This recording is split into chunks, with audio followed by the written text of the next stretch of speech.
বন্ধুরা, বড়দের প্রণাম আর ছোটদের ভালোবাসা নিয়ে শর্মিষ্ঠা রান্না করে আপনাদের স্বাগত। আজকে আমি আলু কাবলি করব। এই দেখুন,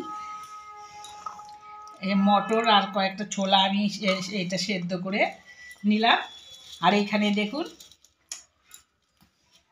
এইখানে নিয়েছি আমি আলু কাবলির জন্য এখানে দুটো বড় আলু সেদ্ধ করে নিয়েছি। এই যে এরকম করে সব কেটে নিয়েছি। আর এখানে শসা, ধনেপাতা, কাঁচা লঙ্কা কুচি, আর এটা পেঁয়াজ, এখানে তেঁতুল, আর এখানে নিয়েছি ভাজা।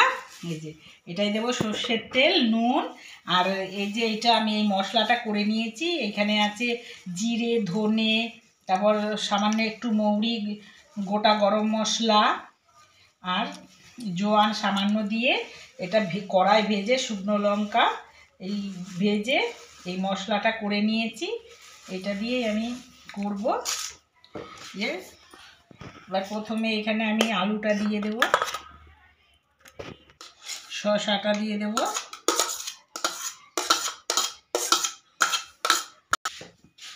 পেঁয়াজ, কাঁচা লঙ্কা, ধনেপাতা দিয়ে দেব।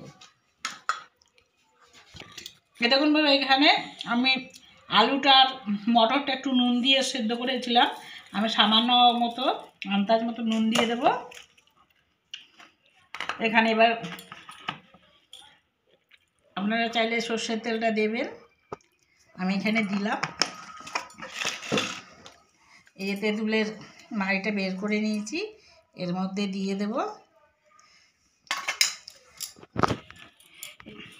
মেন মশলাটা। এই যে এইটা, এই মশলাটা দিয়ে দেবো। আপনারা চাইলে এতে চাট মশলাও দিতে পারেন। এটাকে ভালো করে এবার মাখিয়ে নেব।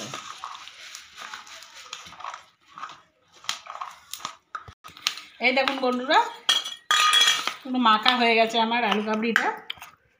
এবার এই দেখুন, এই ঝুড়িটা দিয়ে দেব।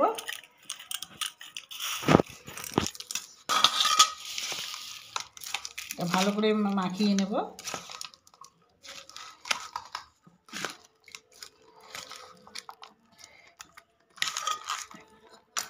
বন্ধুরা, ঘরে পুরো তৈরি করে খাওয়াটাই আলাদা, খুব সুন্দর লাগে খেতে।